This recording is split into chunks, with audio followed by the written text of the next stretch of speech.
Do you think it's our business to stand up for victims? We do, but some don't agree. Come debrief with us.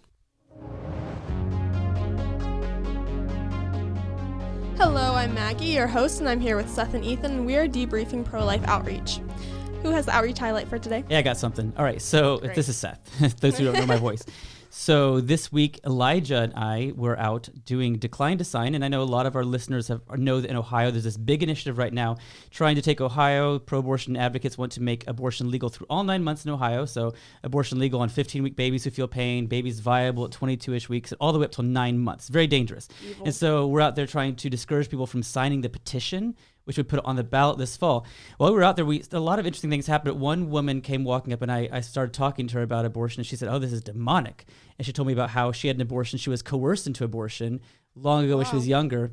And then her first baby she was pregnant with afterward, the baby did not make it. And she doesn't know for sure it was because of that. But it was interesting because a lot of this amendment language is talking about how it has a clause in there that seems to protect those who coerce girls into abortion. So this mom was particularly very upset about this because she was coerced into abortion. People say that never happens. Clearly happened for her, right? But just one thing I wanted to note was they were passing out this little flyer, the pro-abortion group that day, saying vote no on August 8th. Any of our listeners might not know August 8th is a big special election, very important in Ohio. It would elevate the standards for making constitutional changes in Ohio. Instead of requiring only 50% plus one of our people voting, it would require 60% of the vote to change a constitutional amendment. This is why this matters. No abortion group in any state so far has gotten to 60% in their abortion amendments. So on August 8th, anyone in Ohio, please vote yes to help us elevate the standards and make it more difficult for them to put abortion in our Constitution. Mm-hmm. And I think this is something that we need to make sure people understand that this will apply to us too. We will, for sure, in order to pass. How do you say it? It's not just for this fall election, right? Yeah. This makes anyone anywhere who tries to change our Constitution will require that 60%. Pro-life, pro-choice, pro-whatever you are. Yeah, but the important thing is that some people are doubtful that we should vote yes on that because it'll apply to us too if we ever get to that point where we could pass the opposite. What do you think, Ethan? We do need I was going to say, it might apply to us, but I think in this case, it is 100% necessary, and I'm totally for increasing that threshold because if it makes it harder for people to legalize the killing of babies, that is a good thing. Yes, we might have to work a little harder ourselves to put better laws to end abortion completely, but I will take that any day over, it being easy for people to enshrine abortion in our Constitution. I'm just not comfortable with the people voting on a moral crime, right? No. This should not be up for a vote whether we're going to kill or not kill babies. So it may make it harder for pro-life groups to put in amendments as well, but I think this shouldn't really even be a citizen democratic vote. And I know people are going to want to take that and say that's anti-democracy. Well, I think there's a republic for a reason, right? We're a representative republic for a reason. And when it comes to human slavery, abortion, those should be things that are just, honestly, in my opinion, it should be part of the 14th Amendment in the federal Constitution that every human being has rights of personhood, including the babies. We shouldn't even be having this debate, but because babies will die if they win, they must fail. It's that simple, I think. Yeah. Okay. Yeah, it's really important that every pro-lifer, you said, anyone, go vote yes in August on 1. August 8th, yep. Yes on 1. Sorry, that was a long outreach highlight. No, that's good. It's important. All right. Well, to get into our clip today, we're going to talk about a conversation I had with a couple girls actually out of high school, mainly one girl. So in the clip, you'll hear the one who's talking kind of say stuff to the other one, but you can't hear the other girl. But she's like, the other girl's wanting her to stop talking and move on. So the girl talking to me is like, no, stop. But if you're confused about that, a little that's bit. why it is. Kidding, go ahead. Yeah. So let's listen to it now. There's certain circumstances where, first of all, it isn't anyone's business. Stop arguing. Unless it's a human being. Just say If they're a human being, then it is all of our business to stand up for them. Well, I feel like it's not really stop. I feel like it's not really anyone's business if it's literally the size of that. Like, it's a speck of dirt until a certain amount of time. It's just a clump of cells. So A speck of dirt. Literally. Did she say literally? It's a speck of dirt. Okay, well, actually, Literally not. Adam came from dust. We came from Adam, so okay, maybe. Okay. We're all clumps of cells and we're all specks of dirt. Well, no, isn't it the atheists love to say that we're all just stardust, right? Oh, do they say that? They do. Never heard this Oh, before? is that, who is it? Neil Tyson, deGrasse Tyson? Yeah, something Tyson, right? I'm embarrassed. Neil okay. deGrasse Tyson. Neil, that's right, yes. I have no idea. Yeah, right. Okay, well, that's nice. But we are not merely specks of dirt, even at the very beginning, where we might be the same size as one. The main thing I wanted to focus on, at least at the beginning, is it our business to stand up for victims? What do you think? I say yes. You're going to go around the circle? Yes. Ethan. I heartily agree. Here. Yeah. Why? I think I have two perspectives on this. One, as a Christian, I am commanded by God to stand up for those who do not have a voice, their own voice. It is my duty to represent them. And then two, I think also from a position of just general human equality and how we should treat each other in a just and virtuous society, we also have a responsibility to represent victims and make sure that justice is served, not only because it is good for them, but also it sort of protects yourself. You know, when we represent victims, when we assure that justice is meted out equally, it is also in some way beneficial to yourself in that. So that's more of a selfish reason, and I don't think that's the best reason. I think the best reason is we're commanded by God to represent victims and make sure that their rights are upheld and to treat all people equally. I think that's kind of how I think about that. Yeah. Does anyone say no to this? That is the $1 million question. Yeah. I mean, I guess we have it. Outreach has people do, I guess, Yeah. right? Probably most people would not say that. But By their because action. they're not thinking about them as victims. Yeah. So it really comes down to whether they're human beings, which is what I was trying to point out to her in the clip. That it is our business if they're human beings. That's whether it's our business has everything to do with whether they're human beings. So that's what we should be focusing on first. But she really just skips over that. Yeah. And acts like it's not an important point. I'm reminded of Christ's story of the Good Samaritan, right? So there are several characters in that story. There's the man who was attacked. There's the attacker who's not really doesn't play a lot into the story very much. But then you have the priest, the Levite who walk on by, and the Samaritan who helps the Jewish man, right? So you have these various characters. You have the victim, and you have the people who pass on by. Yeah. They don't stop to help him, but they're not neutral, right? When they don't help him, they're actually harming him by denying him the assistance he needs. So it's not like, do you help, do you hurt, do you do nothing? If you're not helping, you are hurting by walking by when they need your help, right? Yep. So the flip side of this is okay to hurt the victims? I would say certainly not.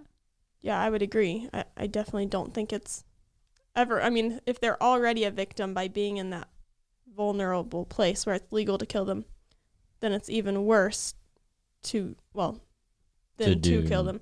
I don't know if maybe that wasn't a fully fleshed out thought. Okay, I have something. This is kind of unrelated actually to what I was Toss it out saying, there. what are in my notes. But something you just said, Seth, gave me a thought, and I'm coming at you from like a pro-abortion she's standpoint. a challenge. This is gonna be good. All right, let's You go. said about the story of the Good Samaritan, by not offering to help someone who is in a spot where they're being harmed, then you are harming them. Mm-hmm. But Silence is violence kind of thing. yeah. Okay, but then isn't that kind of the same thing as not offering, like the violinist argument? Do you see where I'm going? Oh, I did not see that coming. Okay, sorry. Okay, the plot twist. All right, so explain. Okay, so first I was going to say, let's go to the plot twist in a minute. I mean, initially, I'm not saying that everyone else in Jerusalem that day, right, who wasn't helping him was hurting him. I'm saying when you have responsibility of knowledge and opportunity there and deny the aid, then you're doing the wrong. It's like when, is it John who writes, like if you say to someone, be filled, go on, be warm, you don't give a cloak and actually help, what good is that help, right? Yeah. We need to love in truth and action, not words only. So I'm not saying that everyone is responsible for everyone being hurt, but if you see someone hurting and don't help them, that is a problem. But the violinist, I did not see that coming. Can you unpack for me how you're bringing that in? Well, like in the argument, if you're kidnapped in the middle of the night and then you wake up and you're attached to this guy. Okay. You see where keep explain for the audience because I need to formulate. Okay, let's see if I can explain this. By ceasing to provide care for that person, you are harming them. That's what people always tell us. Yes. So do you mean, okay, so we say that if you are justified in unplugging for the violinist, so you're You're kidnapped. You're put in a hospital room with this strange violinist. You don't know him. Your blood type matches him, so now your kidneys are being used to extract poison from your blood and his. If you unplug and walk away, those who don't know, we have more on this on, I'm sure, a YouTube clip we can put in the show notes. Yeah. But the traditional argument, pro-abortion argument, is if you can unplug and walk away from him, you can unplug, they say, the pro-abortion argument, because even if he dies, it's not your fault, right? You are denying him assistance, he passes away. Now, they flip and therefore say, mom may unplug her baby, and we say it's not the same thing. Yeah. I think the relevant point here is, though, we've never argued you are justified in unplugging from the violinist. Okay. All we're saying is that even taking the pro-abortion people at their argument, even if you're justified in unplugging and walking away, that's not the same as abortion. There's a big, robust debate to be had on whether you should unplug from the violinist, right? And the simple argument I've always understood is that you are justified in leaving someone in a no worse state than they already were. What you should not do is worsen their state. Okay, yeah, that makes sense. Well, to bring it back to the clip, she says something that makes it sound like we gradually gain value as we age in the womb, because she makes the assumption that because they're so small at the beginning, that means that they don't have any value, and it's none of our business to protect them.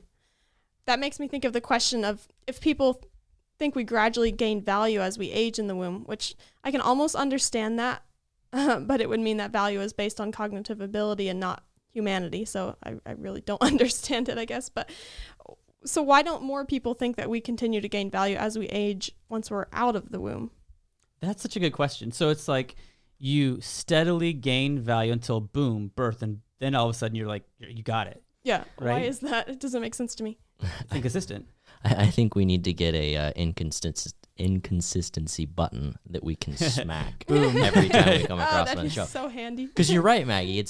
It's right. I mean, it's everywhere, but especially right here when you're talking to people, it's like, okay, there's this weird line where it's like, well, you're not born yet, or you're not developed enough. And then you're born, and all of a sudden your development doesn't matter anymore.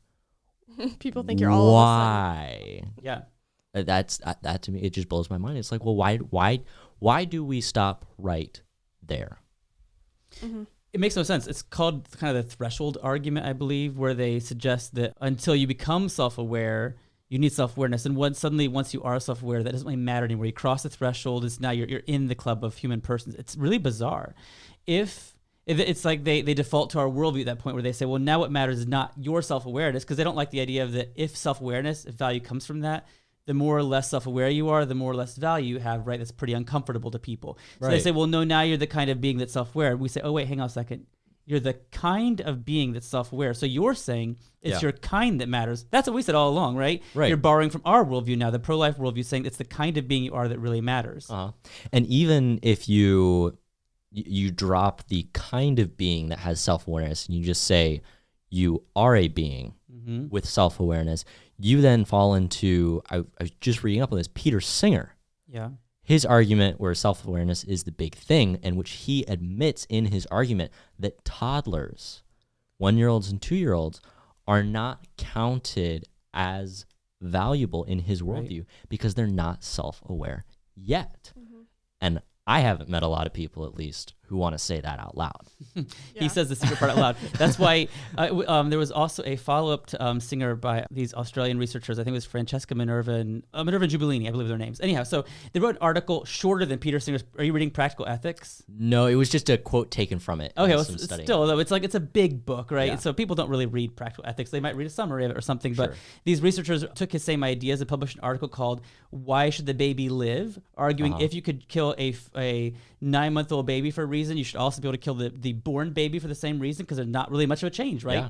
Location, not a big change, as we always say. Yep. And they got death threats. Then they basically like, hey, this has been said long before us by Peter Singer and other people, so why are you mad at us all of a sudden? It's kind of funny. Like, Peter Singer for decades has been saying out loud what others won't say. Yeah. You're exactly right. It's terrifying. I almost wish more people knew that he said that and know that that's the logical conclusion. But another part of me doesn't want that, because I actually have heard people say, same. Sure, it's okay once they're born too. Yeah. I've heard more people say that recently. But he should be the poster child for abortion advocacy. Everyone should know his view, his philosophy. You're exactly right. I am convinced that if people were really intimately familiar with the actual pro-abortion views, they would be far more pro-life, but they're insulated from it. Yeah. I'm actually really amazed that the idea of human equality is not commonly laughed at by the world because all these reasons to justify abortion clearly disregard it. Mm-hmm. I mean that's why so many people say that they're not human. But just thinking logically, we know that they are. Logic has gone out of fashion. And biology. and science. Everything is bowing to a new ideology, but that's probably way off the mark where you want to go today. So. Well, yeah, I mean, that's what I'm saying. Like, this girl in this clip apparently doesn't think they're human. She really didn't say much about whether she believes they're human. She just skipped over that, disregarded it completely, basically, and went immediately to the fact that they're small. Yeah. So I just wonder if science is at all important to her. Well, it's funny. I remember having a conversation with someone recently on campus about this, some pro-abortion person, and they were saying, but they're so different from us. Like, they look different. I said, okay, do you know that they did the exact same thing with people who are Jewish or people who have brown skin, saying, look at them. And they said, it's not the same thing, though. I'm actually saying, look, this face looks different. So they literally like measure their noses, their ears to try to justify them being non-persons. Yeah. It's the same thing, just different terms, different people group, right? But it's the same old anti-equality, as you said, Maggie, anti-equality injustice. So. Yeah. And I think the idea, her saying that, well, they're just, they're literally specks of dirt, kind of going in the same vein as, well, they're just a clump of cells. I think going back to what she first said as far as kind of that why should I care about them? Why should we be advocating for these victims? She doesn't care to begin with. So a comment like that is sort of just, I think, a weak way to try and add justification to her own apathy. But that's also, what do you do with that? That's a lot harder than convincing someone of a biological fact, right? Yeah. How do you make someone care? Yeah. And I don't have any silver bullet for that, unfortunately. I don't know. I mean, I guess my first thought is just helping them see that it applies to them too. Making it personal. Like, if these preborn people are in danger, then you're also in danger because it's the same reasons could apply to any one of us. Yeah. Because they're all arbitrary. If it's size, then I'm smaller than someone else. So, I mean, it's going back to SLED, which I love SLED. It's my favorite tool. But just that idea, like, if you don't know SLED, it's size, level of development, environment, degree of dependency. And it's just, you use that to show that we all, as born people, we differ in those ways, just as we differ from preborn people. So they're all arbitrary differences. Yeah, I mean, those are the four differences between any embryo and anyone listening to this podcast, but also the same four differences between all of us. Exactly. So if they don't matter between us in this room, the four of us, three of us plus Isaac, if they don't matter in our value, why would they matter with the baby's value? Yeah, exactly. Well, so even if she doesn't think they're human and that's why she disregards them, I just wonder why that's not the first thing she said. What do you mean? Like, instead of saying, they're so small, they're literally a speck of dirt, that's why it's none of our business. Why didn't she just go right to, they're not human? Yeah. I wonder if she thinks their size proves that they're not human. I think that makes sense. Yeah, maybe. Probably. Yeah. Which is a very funny argument. I mean, size clearly does not determine your value, right? We all know that. Yeah. Yeah. I would if say it did, it'd be bad for women who are generally shorter than men. It'd be bad for anyone in my family who's shorter than a lot of people, right? Yeah. I think of people who have a disease or who were malnourished as a kid. I have an acquaintance who adopted some kids from another country who were severely malnourished, and when they're like 7 years old, they're the size of a 1-year-old or a 3-year-old, which is crazy to think about. But it's just a horrible thought to say that they're not as valuable because they're not the size that they should be for their age, which, okay, that's not even relevant to abortion because these kids are exactly the size they should be. They're exactly the size that they're supposed to be for their age, which happens to be a lot smaller than we are because they're younger than us. Right. I don't know if I believe that anyone actually thinks that size is a good justification for abortion. It's just such a dumb reason. But then again, I've even heard people close to me use that. So I don't know. Statement retracted. Some do believe that. Yeah. I do find it funny, at least in this instance. She uses the term, they're literally a speck of dirt, which reminds me of the children's book, Horton Hears a Who, and the movie that was made from that, in which there are these little people who are living on a speck of dust. And kind of the whole story is how Horton the Sullivan is trying to... We are here. Save them, protect them from being stamped out by other jungle animals who are larger, who can't see them, who look different, who are a different size. and it's in our children's literature. This is a very simple idea, you would think, but we still have a generation of people who are espousing ignorance.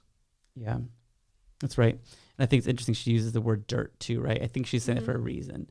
Like, it's not just the size reference. I think dirt is being used in a dehumanizing way. Yeah. Yeah. Well, to conclude, size has nothing to do with how valuable you are. And if you're a human being, that's really what matters, and nothing else about you is reason enough to discriminate against you. So if you encounter someone who uses this as a justification for abortion, just remember that. Remind them that size does not matter. We all are different sizes as born humans, and it doesn't matter that we are different sizes. We're all human beings, and we're all valuable. Please go leave us a 5-star review, and it'll help us be more popular. We're gonna be popular as long as you leave us a 5-star review and spread it with all your friends. Thank you for debriefing with us, and join us again next week.